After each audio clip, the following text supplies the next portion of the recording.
Aujourd'hui, chers amis, nous fêtons les 10 ans du Point Culture. Bah, pas aujourd'hui, mais ce mois-ci. Ce mois-ci, il y a 10 ans, sortait le Point Culture sur les zombies. Et pour fêter ça, je me suis dit qu'on allait replonger dans le sujet des 2 points culture les plus populaires de l'histoire de ma chaîne, les points culture sur Pokémon. Il y a un angle d'attaque sous lequel je n'ai encore jamais parlé des Pokémon et c'est un peu un comble étant donné le nom de l'émission, l'aspect culturel.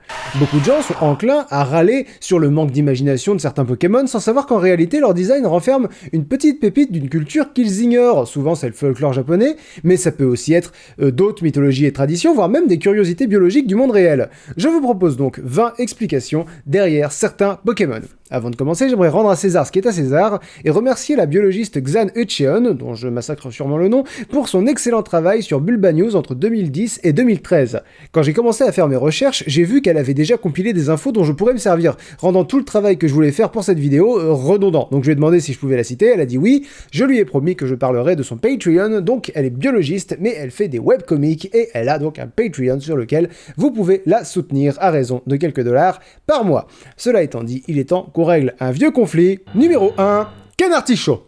Pourquoi es-tu Canartichaud? Pourquoi? Déjà, on a bien intégré que c'était pas un artichaut, ça, mais en plus, et c'est là que t'es super chiant, c'est pas un poireau non plus! C'est un oignon japonais! C'est quoi ton problème, Canartichaud?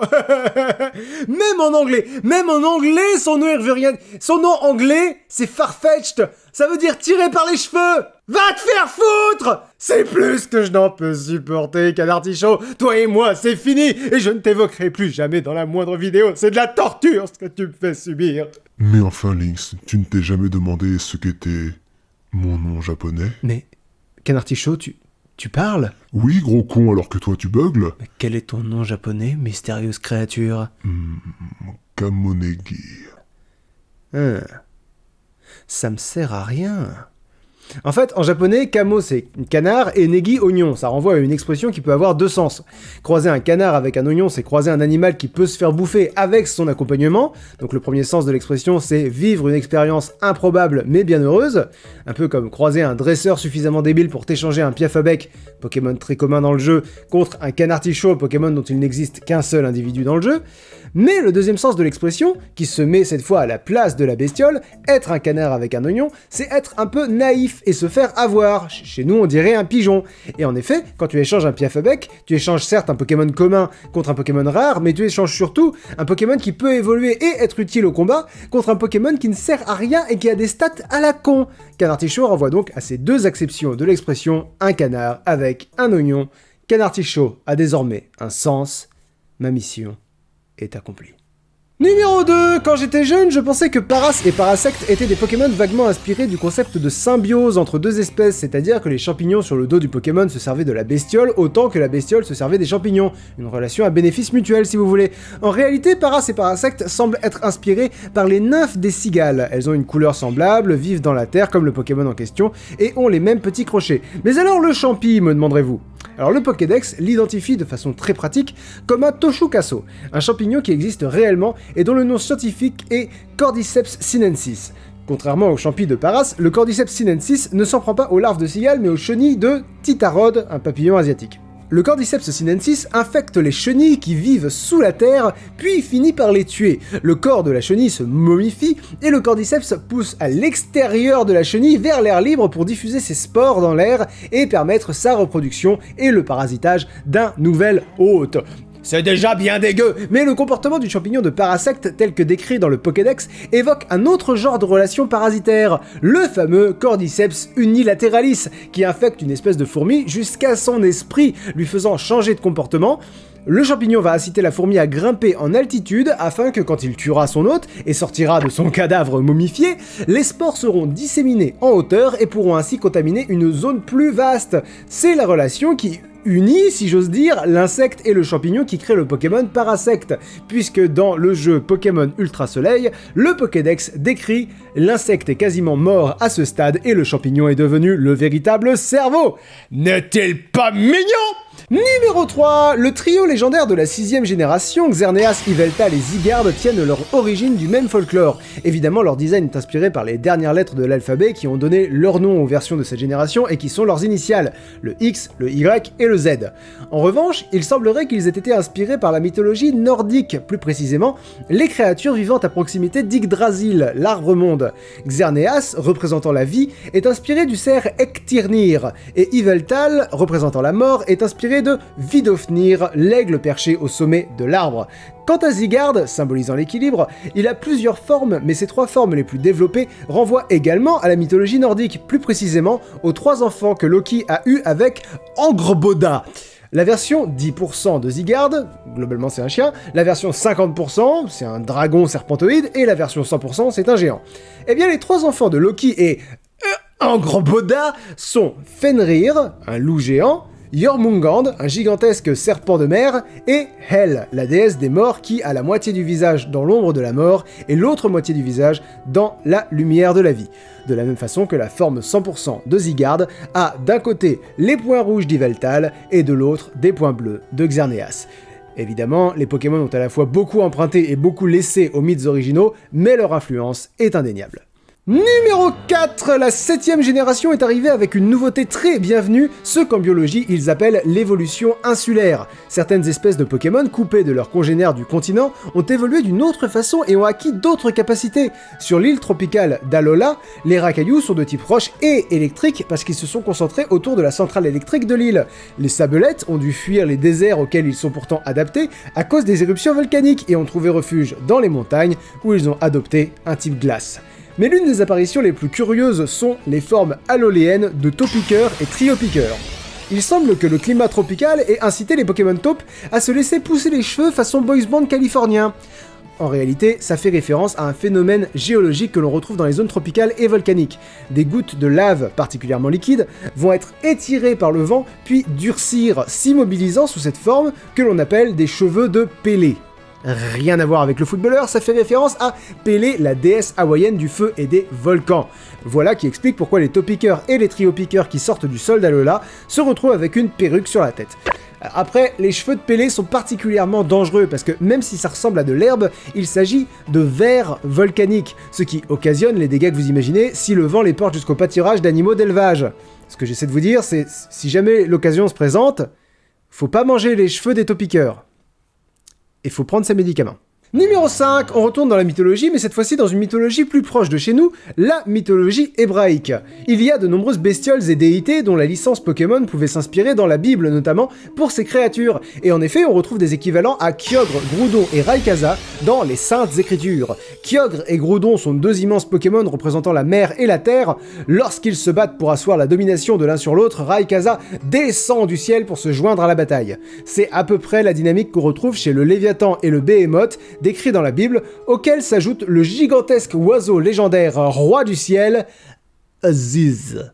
Ziz n'est qu'évoqué très rapidement dans la Bible, c'est davantage un élément de folklore oral de la culture juive. Et Ziz est supposé être un griffon ou un oiseau, pas une espèce de dragon asiatique comme Rayquaza, mais là encore il s'agit d'adapter des légendes pour en faire un jeu vidéo, pas de les copier-coller.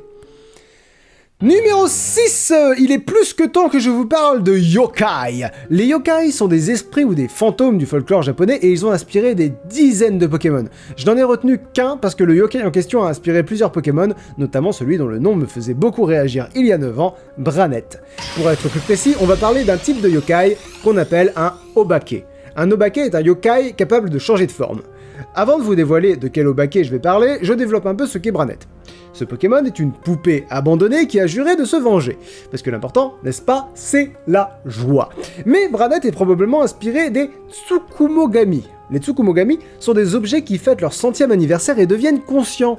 Ces obakés ont donc pu inspirer tous les Pokémon qui étaient des objets à l'origine, que ce soit l'épée consciente Exagide ou le porte-clés Trousselin.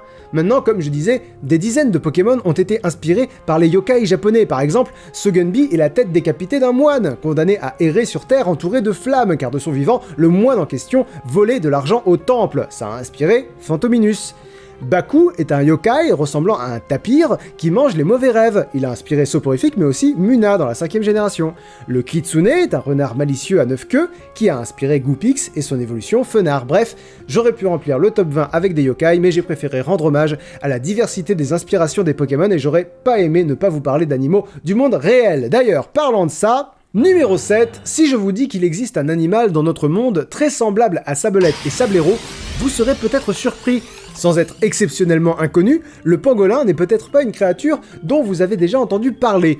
Et oui, c'est une créature adorable, et comme le monde est à chier, c'est aussi une créature menacée d'extinction, braconnée pour être bouffée ou pour alimenter le marché aphrodisiaque chinois. Surtout, je veux pas sonner raciste ou quoi, mais... faut arrêter de bouffer des animaux en danger d'extinction pour se durcir la bite. Ça marche pas. Et je pense pas que ça vaille le coup. Bref, les pangolins, comme Sablette et Sablero, se déplacent sur leurs pattes arrière, ont de longues griffes et ont la capacité de se rouler en boule pour se protéger, y compris des lions. Et c'est sauvage comme protection, parce que s'il faut, les écailles de pangolins peuvent se hérisser et sont tranchantes. Autant dire que les lions y réfléchissent à plus d'une fois avant d'essayer de croquer là-dedans. Numéro 8, petit rappel pour les gens qui ne sont absolument pas familiers avec l'univers Pokémon. Oui, toi, le parent dont l'enfant a dit « Hey, regarde cette vidéo, elle est chouette, j'ai appris plein de trucs, c'est à toi que je m'adresse parce qu'apparemment t'existes. » Il y a dans l'univers Pokémon 18 types dont il faut maîtriser les interactions pour avoir un avantage stratégique dans les combats. Les attaques de type feu sont efficaces contre les Pokémon de type glace, par exemple, mais peu efficaces contre les Pokémon de type eau. Logique. Les attaques de type sol sont efficaces contre les Pokémon feu, on peut se figurer que mettre de la terre sur un feu l'éteint, mais ces mêmes attaques sol sont inefficaces contre les Pokémon vol pour des raisons évidentes. Depuis les toutes premières générations de jeux vidéo Pokémon, le personnage qu'incarne le joueur se voit proposer 3 Pokémon pour débutants dont les types se répondent entre eux. Un type feu, puissant contre un type plante, lui-même puissant contre un type eau, puissant contre le type feu. Cette triade feu, plante et eau est le choix que doit toujours faire le joueur au début du jeu. À cette triade, Nintendo a ajouté un petit twist dans la 6ème génération. Blindépic, Goupelin et Amphinobie étaient toujours de type plante, feu et eau, mais aussi, respectivement, de type combat, psy et ténèbres. Or, la voix du guerrier bat les ténèbres empoisonnent l'esprit, et le cerveau bat les muscles. Et là où cet équilibre est bien trouvé, c'est que ces types sont représentés par une autre triade bien connue des rôlistes, le guerrier, le mage et le voleur. Ce sont les 3 grandes classes de métiers parmi lesquelles les premiers rôlistes pouvaient choisir. Bon, dans la plupart des médias, ces choix se sont diversifiés et ont évolué, mais il y aura toujours cette trinité primordiale entre le guerrier, représenté par l'armure et le type combat de Blindépic, le mage, représenté par la baguette magique, la robe et le type psy de Goupelin, et le voleur, classe représentée par l'iconographie ninja et le type ténèbres attribué à Amphinobie. Numéro 9, retour à la biologie mais avec une plante cette fois-ci, une plante d'Océanie et un Pokémon de la première génération, Rafflesia. Autant Mystère semble être inspiré de la mandragore, autant ses évolutions, Orchide et Rafflesia, sont inspirées d'une fleur qu'on trouve en Indonésie, la Rafflesie. Cette plante a seulement 4 particularités, ça va! D'une part, c'est la fleur la plus grosse du monde, avec 1 mètre de diamètre. Si vous vous dites que ça pourrait être romantique de s'en offrir, ça ne l'est pas! Non, pour 2 raisons. D'une part, elles sont protégées, parce qu'elles sont pratiquement impossibles à faire pousser en captivité, et d'autre part, elles sentent la mort. Littéralement. Elles sentent la chair en décomposition. C'est parce que pour sa pollinisation, la plante compte sur les mouches et autres insectes saprophages, coprophages, nécrophages, bref, les dégueux, hein, si on veut être très clair. Troisièmement, si vous êtes très fidèle à ma chaîne, vous vous souvenez de m'avoir entendu me plaindre que Rafflesia était bleue, alors que son corps était clairement une tige. C'est en fait une excellente adaptation de la Rafflesie, puisque cette dernière est une plante non chlorophyllienne. La chlorophylle est le pigment qui permet à la plupart des plantes d'absorber la lumière et leur donne une couleur verte, et il se trouve que la Rafflesie en est dépourvue. Mais ceux qui ont suivi en cours savent que la chlorophylle permet la photosynthèse, le mécanisme qui permet à la plante de transformer l'eau et le dioxyde de carbone en glucides pour sa propre croissance et en oxygène pour qu'on puisse respirer, ce qui est bien sympa. La Rafflesie, en revanche, elle se fout complètement que tu respires, elle veut simplement manger, et pour ce faire, elle a adopté un mode de survie relativement rare chez les plantes, ce bon vieux parasitisme. Elle ne parasite qu'un seul type de plante, les tétrastigmas. Ce sont des lianes, et donc à l'intérieur de ces lianes, on a les racines, si vous voulez, de la Rafflesie, qui va émerger sous forme de bourgeons. Les bourgeons vont grossir pendant des mois avant d'éclore, de puer la mort, et de mourir elles-mêmes au bout d'une petite semaine. Ça fait 2 phénomènes biologiques un peu dégueulasses que Pokémon essaye de faire passer pour mignons. Est-ce que c'est fini? Bon, je sais pas, d'après toi. Numéro 10, mais retour à cette bonne vieille culture japonaise un instant, voulez-vous, grâce à un Pokémon dont j'ai mis des années à comprendre l'intérêt de l'existence, Serfrousse. Pour moi, pendant longtemps, Serfrousse, c'était cool. Genre, félicitations, vous avez inventé le cerf. Wow, bravo, bien joué. Oui, puis on pouvait pas dire qu'ils étaient à court d'imagination, à l'époque c'était la 2e génération. Il y avait Démolos, Volcaropod, Scarino, Steelix, ils savaient où chercher pour avoir des Pokémon cool, insolites, intéressants. Et puis il y avait ce putain de Serfrousse à la con. Alors comme toujours, on se penche sur le nom anglais, Stantler, ça vient de stag et antler. Le premier veut dire cerf et le deuxième veut dire bois. Dans le sens ramure quoi, les bois du cerf. C'est un cerf qui a des bois. Eh Serfrousse, tu sais ce que c'est le comble pour un cerf? C'est quand il sert à rien! Mais je ne m'étais pas penché sur le nom japonais, et donc original, de Serfrousse, Odoshishi. Et enfin, l'explication est évidente. Numéro 11, non je déconne, on va développer un peu. Un Shishi Odoshi, c'est un épouvantail. Et là tu te dis, Serfrousse. Frousse. L'explication était peut-être dans le nom français depuis le début. Les Japonais ont inventé un type particulier d'épouvantail, des ballons sur lesquels sont dessinés des cercles concentriques. Les oiseaux pensent qu'il s'agit de l'œil fixe d'un prédateur et dans le doute ne s'approchent pas. C'est le design que sont supposés évoquer les ramures de Serfrousse. Mais alors, ça n'explique pas pourquoi un cerf. Eh bien, c'est parce que la traduction littérale de Shishi Odoshi, c'est effrayeur de cerf. Un peu comme en anglais on dit scarecrow pour effrayer les corbeaux. En fait, Serfrousse c'est un Pokémon jeu de mots, un peu comme un casse-noisette qui serait effectivement une noisette. Voilà. Par contre, Roucoule, c'est juste un piafard, on est bien d'accord là-dessus. Numéro 11. Non, parce que quitte à adapter un animal de la vraie vie en Pokémon, autant en prendre un qui a un peu de panache, quoi, comme Rollicante par exemple. Alors ceux qui savent de quoi Rollicante est une repompe voient déjà très clairement son équivalent du monde réel, mais les autres se disent sans doute qu'il n'y a aucune chance qu'une merde pareille existe. Rassurez-vous, tous les scientifiques de la planète ont pensé comme vous à une époque. Rollicante est un Pokémon adapté du Sélacanthe. Ce poisson, un peu cauchemardesque, était supposément éteint depuis la fin du Crétacé avec les dinosaures. On en trouvait des fossiles, mais c'est tout. Et un jour, en 1938, la scientifique Marjorie Courtney Latimer en a identifié un en Afrique du Sud. Je vous laisse imaginer ce que ça doit faire de tomber sur un animal dont tu es sûr qu'il a disparu. Aujourd'hui, nous connaissons 2 espèces de Sélacanthe, les Latimeria chalumnae et les Latimeria menadoensis. Et évidemment, les plus attentifs d'entre vous auront entendu que le genre de ces poissons garde la trace du nom de la scientifique qui les a découverts. C'est d'ailleurs rigolo de lire dans le Pokédex des derniers jeux Pokémon que Rollicante tient son nom du patronyme de la personne qui l'a découvert. Le professeur Relicanthus peut-être, on ne sait pas. Quand on parle de Sélacanthe, on entend parfois dire d'eux que ce sont des fossiles vivants, parce qu'ils n'auraient prétendument pas évolué depuis des millions d'années. En réalité, c'est faux. Tous les animaux évoluent, mais il est vrai que leur apparence est très semblable à leurs cousins éloignés fossilisés. Ce qu'on peut en revanche dire, c'est qu'il s'agit d'un taxon Lazare. Oh là, 2 mots très compliqués. Alors, un taxon, c'est juste un terme générique pour désigner les catégories de classement du vivant, genre les familles, les espèces, les ordres, les genres, tout ça, ce sont des taxons. Et alors, un taxon Lazare est un taxon que l'on croyait disparu, uniquement fossile, mais qui réapparaît. C'est le cas du poteau roux de Gilbert, redécouvert en 94. Tu peux plus te cacher, Gilbert, on a découvert le poteau roux! C'est aussi le cas du Canyu, redécouvert en 2005, ou encore de la tortue de Fernandina en février 2019. Numéro 12, on a parlé mythologie, on a parlé folklore, on a parlé botanique, on a même parlé cuisine, mais on n'a pas encore parlé d'extraterrestres. Et c'est là qu'intervient Ténéfix. Ce Pokémon est l'incarnation vidéoludique de l'apparition de Kelly Hopkinsville. Le 21 août 1955, à Hopkinsville, dans le Kentucky, Billy Ray Taylor rend visite à la famille Sutton. Il aperçoit quelque chose de brillant lévitant sur la ferme. Il raconte ça à ses amis, mais qui ne le croient pas. L'ambiance se pète un peu la gueule quand le chien se met à aboyer et se cache, manifestement terrifié, sous la maison. Billy Ray et Elmer Sutton sortent et voient une créature humanoïde d'1 mètre de haut, avec de grandes oreilles, de longues griffes et des yeux qui brillent. Les gars, ils voient un Ténéfix, clairement. Alors, qu'est-ce qu'ils font? Qu'est-ce que tu ferais, toi, si tu voyais des extraterrestres dans ton jardin? Et bien sûr!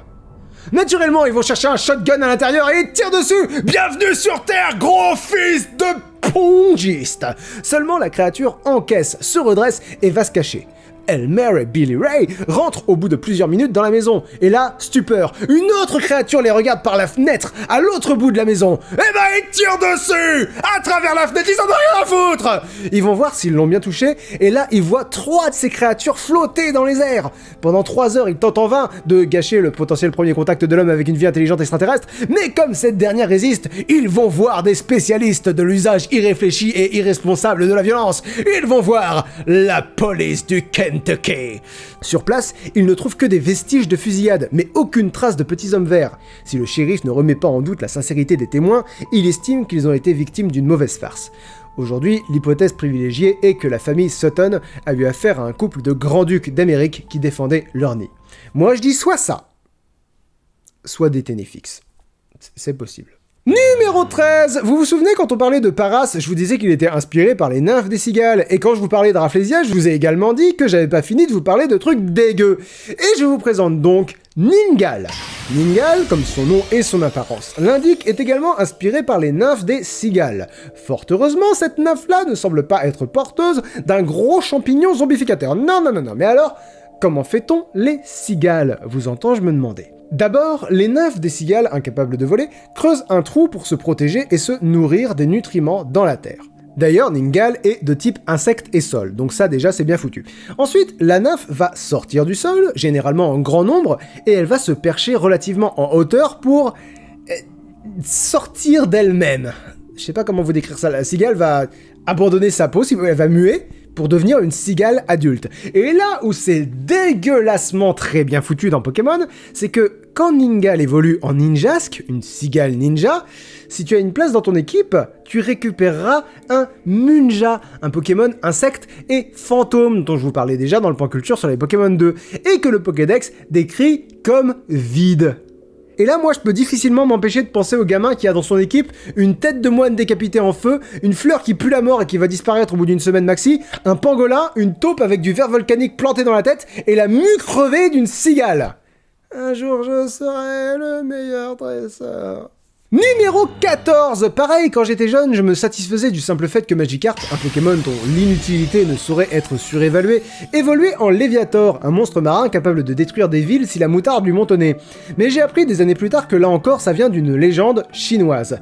Contrairement à ce que l'on pense souvent, Magikarp n'a pas aucune capacité, il en a une, la fameuse attaque Trempette, qui n'a aucun effet. Mais si Trempette est une bonne traduction de Splash, le nom anglais de l'attaque, ce dernier en revanche est une mauvaise traduction, semble-t-il, de Aneru, qui veut dire faire un petit saut. Ça explique que des Pokémon comme Spoink ou Laporeille maîtrisent cette attaque. Voilà, autant Trempette on voit pas, autant petit saut, bah oui, petit lapin, petit ressort, oui ça saute. Et les carpes japonaises sautent également à la surface de l'eau, parfois même super haut.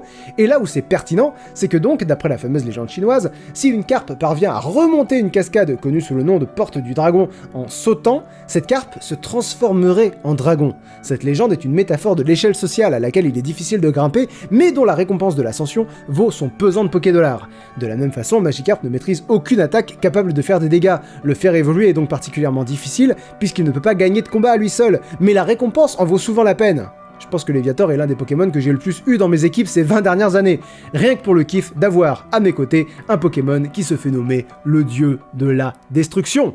Pokédex, tu en fais trop, copain. Numéro 15, il y a un truc qui m'emmerde dans Pokémon parce que c'est pas carré. Les types. Par exemple, il y a toute une catégorie de Pokémon qui existe qui s'appelle les Pokémon fossiles. Ce sont des Pokémon préhistoriques fossilisés dans de la roche. Si tu apportes un tel fossile à un scientifique avec une blouse et des lunettes, il pourra faire de la science et ça donnera un Pokémon. Bon, ok. Le Pokémon en question sera systématiquement de type roche. Bon, c'est cohérent, le Pokémon est issu d'une caillasse. Amonita, par exemple, est de type eau et roche, puisqu'il représente l'ammonite, une sous-classe éteinte de mollusques marins. Bon, Anorite est un Pokémon roche et insecte, parce qu'il est inspiré de l'Anomalocaris, une bestiole dégueulasse du Cambrien moyen, qui est donc incroyablement éteinte, et qui est un arthropode, l'embranchement où l'on retrouve les arachnides, les myriapodes, et donc également les insectes. Donc dans Pokémon, on fout tout ça dans le type insecte, et ça marche. Mais Lilia et Vassilis, puisque c'est d'eux dont il est question, sont des Pokémon roches et plantes, alors que ce ne sont pas du tout des plantes. Oui, mais ça ressemble. Ta gueule, Jean-Guy, Simularbre il est de type roche, et lui aussi ça ressemble, ok? C'est quoi ton excuse, Jean-Guy? C'est quoi ton excuse? Voilà, c'est ce que je disais, c'est pas carré. Lilia et Vassilis sont en effet inspirés par les crinoïdes du monde réel. Il existe une myriade de crinoïdes encore vivants aujourd'hui, mais ils présentent une différence intéressante. Les crinoïdes fossiles possédaient des espèces de bras tentacules avec plein de petits poils pour filtrer les planctons dans l'eau, pour les bouffer, comme les crinoïdes actuels, mais ils avaient aussi une espèce de tige pour rester accrochés à un rocher et ne jamais en bouger. Les crinoïdes d'aujourd'hui, assez proches des étoiles de mer ou des oursins, n'ont plus cette tige, ou n'en ont plus qu'un vestige, jeu de mots, et peuvent ainsi se déplacer plus librement dans l'eau, en se servant donc de leurs bras tentaculaires pour se déplacer, ce qui d'ailleurs ne laisse aucun doute sur la nature absolument pas végétale du bordel, donc ce double type roche et plante n'a aucun sens. Je suis énervé. Numéro 16, on part en Égypte cette fois-ci avec un autre Pokémon et une autre légende, le Pokémon Toutankhafer. Merde, c'est la première fois que je le dis à voix haute, qu'est-ce que c'est con comme nom. Bref, le Pokémon Toutankhafer est un sarcophage égyptien, jusque-là je pense que j'ai perdu personne. C'est un Pokémon de type spectre et il est inspiré de la célèbre légende de la malédiction du pharaon. Qu'est-ce que la malédiction du pharaon? Ah, j'adore quand tu me poses des questions, voix dans ma tête. Non, je ne tuerai pas mon père, n'insiste pas! La malédiction du pharaon est une légende ayant fleuri dans les années 20, comme quoi de nombreux ouvriers ayant exhumé la tombe du pharaon Toutankhamon seraient morts de manière mystérieuse, ainsi que l'égyptologue Lord Carnarvon, le commanditaire de l'expédition. Ce dernier est mort chez lui pendant une panne de courant qui a précipité toute la ville du Caire dans le noir. Ces nombreuses morts suspectes ont énormément alimenté l'imagination des artistes de l'époque, jusqu'à aujourd'hui. Agatha Christie a écrit une aventure d'Hercule Poirot en 1923 intitulée L'aventure du tombeau égyptien, et la popularité de la légende a poussé le producteur d'Universal, Carl Laemmle Jr., à imaginer le cousin égyptien de Dracula et du monstre de Frankenstein, la momie. Ce n'est que bien plus tard que cette légende inspirera également Toutankhafer. Numéro 17, un Pokémon roche et eau, parce que c'est un fossile, vous voyez bien que c'est pas compliqué, Kabutops. A priori, il n'existe rien dans notre monde qui ne ressemble à Kabutops. Soyez rassurés, non, il n'existe plus rien dans notre monde qui lui ressemble. C'est un Pokémon fossile inspiré d'un ordre fossile, les Eurypterides. Wouhouhou! Les Eurypterides étaient également connus sous le sobriquet de scorpions de mer ou de gigantostracés. Et pour cause, ils pouvaient atteindre 2 mètres de long. Tu me diras, 2 mètres de long, c'est même pas la taille d'un crocodile. C'est grand, mais c'est pas la folie non plus, surtout par rapport aux créatures peuplant la Terre du temps des dinosaures. Sauf que ces bestioles n'ont pas connu les dinosaures. Les Eurypterides ont régné sur Terre durant l'Ordovicien, il y a entre 485 et 440 millions d'années. Durant cette période, il était rare que les animaux dépassent quelques dizaines de centimètres. C'était des petits mollusques, des petits céphalopodes, des petites merdes quoi. Et t'avais cette abomination avec une carapace, des pinces, des yeux et près de 2 mètres de long. Maintenant, comme je l'ai très rapidement évoqué, les Eurypterides sont un ordre du règne animal, comme les primates, les carnivores ou les rongeurs. Autrement dit, comme les primates, ça peut être ça, ça ou ça, les rongeurs, ça ou ça, et les carnivores, ça ou ça, les Eurypterides évoquent énormément de familles et de genres. Mais alors, après, est-ce que Kabutops ressemble davantage à un ptérygote, à un Geckeloptère ou à un Mégalograptus? Moi, j'ai envie de dire, vous vous démerdez, moi j'arrive pas à m'enseigner sur ces bestioles sans faire de cauchemar. Numéro 18, retour à une légende japonaise et retour au point culture sur les Pokémon premiers du nom. Vous souvient-il, cher public, du temps où je qualifiais Archéomir de dessous de plat? Oh, l'hilarité! Ce n'était pas aussi souriant qu'un Pokémon à 3 couilles, mais tout de même, quelle cocasserie. Eh bien cette cocasserie est en fait, comme souvent dans le point culture, une erreur d'interprétation de ma part. Archéomir n'est pas un dessous de plat, mais un miroir. Pour ma défense, c'est pas évident non plus. D'autant qu'un miroir qui évolue en cloche, bon... c'est pas beaucoup plus cohérent qu'un dessous de plat qui évolue en décapsuleur comme je l'ai longtemps cru. Alors déjà, on va être précis sur la terminologie. Archéomir est adapté d'un miroir en bronze appelé Dokyo, et son évolution, Archéodong, d'une cloche également en bronze appelée Dotaku. Et pour comprendre le lien logique entre les deux bestioles, il faut que je vous parle du Kwaidan, un livre de l'auteur irlandais puis japonais, Lafcadio Hearn. C'est un recueil de plusieurs histoires de fantômes japonaises. Celle qui nous intéresse est l'histoire du miroir et de la cloche. Les moines voulaient une grosse cloche en bronze pour leur temple, et demandèrent aux femmes du village de leur donner leur miroir. L'une d'elles s'exécuta mais regretta sa décision, se rappelant ses propres sourires que seul le miroir lui avait permis de voir. Quand ils ont fait fondre les miroirs, celui de la jeune femme resta intact, car il contenait encore son âme et restait froid et dur, parce que c'est comme ça que ça marche, la fonderie, c'est quelque chose de très pointu. Comme tout le monde savait que c'était elle qui ne voulait pas qu'on fonde son miroir, elle vivait dans la honte et ne pouvant supporter à la fois sa honte et sa colère, elle se suicida en promettant que quiconque briserait cette maudite cloche deviendrait riche. Durant des jours, à n'importe quelle heure du jour et de la nuit, des gens venaient frapper la cloche le plus fort possible pour essayer de la casser, mais rien n'y fit. Les moines, exaspérés par le bruit, jetèrent la cloche dans un marais où elle finit ensevelie. Ce qui explique la très sobre mention du Pokédex concernant Archéodongue. On le trouve parfois enterré dans le sol. Numéro 19, on revient à la parenthèse sur les Pokémon chromatiques et à ma réflexion sur Love Disc, le Pokémon rendez-vous. Ça s'invente pas. Pour des raisons plus qu'évidentes, Love Disc est le Pokémon symbole des amoureux. La légende pokémonienne dit que si un couple voit un Love Disc, il s'aimera pour la vie. Bref, Love Disc et Dobesque. Là où il est un peu intéressant, c'est qu'il s'agit du croisement entre deux poissons de la vraie vie. Bon, deux poissons et un cœur, hein, évidemment. Le premier de ces poissons, comme son nom l'indique pas mal d'ailleurs, est le Discus, des poissons d'Amazonie, qu'on retrouve très souvent dans des aquariums parce qu'ils sont très jolis et ont très vaguement une forme de cœur. Petit hasard de la vie, ce sont aussi des poissons relativement affectueux. Par exemple, les parents vont nourrir leurs petits poissonneaux, c'est un mot qui n'existe pas, le papa et la maman Discus vont donc sécréter un mucus sur leur corps, dont les petits bébés poissons vont pouvoir venir se nourrir. Bon, ça a pas l'air spécialement affectueux comme ça, mais contrairement à ce que Pixar a essayé de vous faire croire, généralement les parents poissons protègent leurs œufs, mais une fois éclos, c'est plus leur problème. Il est relativement inhabituel de voir des poissons nourrir leur bébé, mais en l'occurrence, la maman des poissons, elle est bien gentille. Ce qui n'est pas tout à fait le cas du deuxième poisson, dont Love Disc peut être inspiré, le gourami embrasseur. Ce poisson est également apprécié en aquariophilie parce qu'il a de grosses lèvres et qu'on a l'impression qu'il fait des petits bisous. En fait, pas du tout. Les gouramis embrasseurs, ou Elastomatelminki, ont des petites dents sur leurs lèvres. Je répète ça, histoire que vous vous figuriez bien l'horreur que c'est. Ils ont des dents sur leurs lèvres. Ça leur permet de racler certaines parois pour débusquer de la nourriture, là où d'autres poissons ne le pourraient pas. Mais ça leur permet également de se faire des gros bisous goulus sur les bonnes lèvres de la bonne galoche sale. Mais c'est pas romantique du tout, c'est agressif. C'est pas vraiment un combat, mais c'est un genre d'intimidation, quoi, histoire de rappeler à l'autre qui est le chef. Bon après, le poisson en face, il a les mêmes petites dents, donc finalement ils savent pas trop qui est le chef, mais faut pas oublier que c'est des poissons, hein, c'est un peu con les poissons.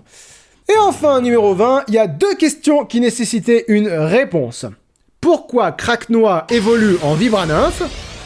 Déjà là, je peux pas dire juste « ok » et passer à autre chose, il faut que je comprenne. Et numéro 2, voyons si vous avez suivi, Vibranymphe serait de quel type, d'après vous ? Bon, ça a l'air d'être une libellule, donc si on part sur insecte et vol, on a peu de chances de se tromper, je dirais. Dragon et sol.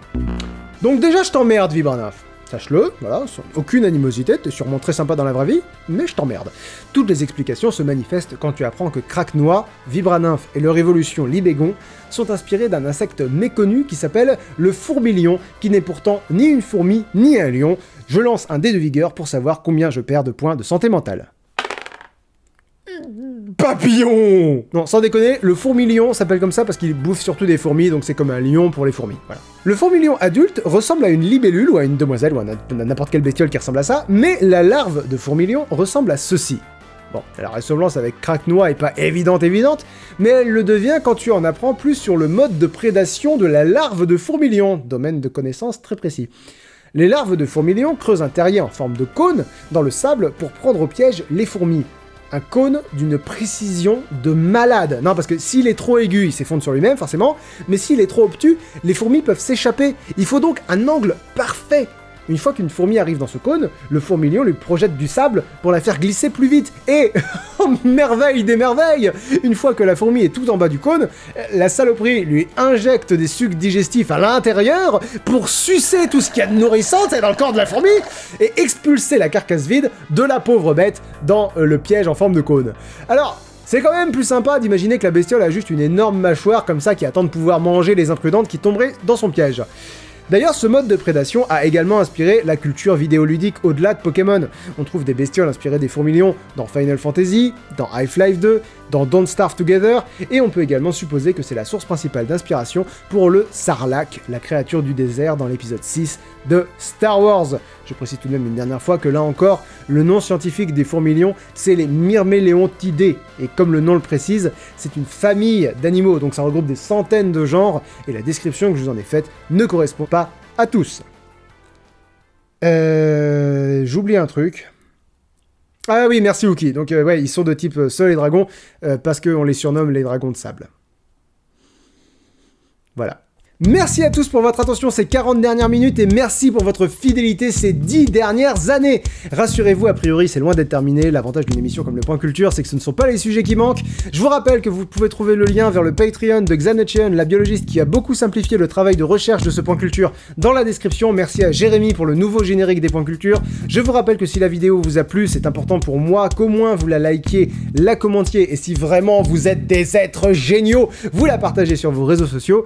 Vous pouvez vous abonner à Link the Sun en cliquant sur ma tronche à droite, vous pouvez vous abonner sur Linksoft pour ne rien rater de mon contenu en cliquant sur ma tronche à gauche, vous trouverez la playlist des 44 points culture sortis à ce jour en bas à gauche, et je vous ferai remarquer que c'est la 3e fois que je fais un point culture sur Pokémon sans prononcer le nom de Pika.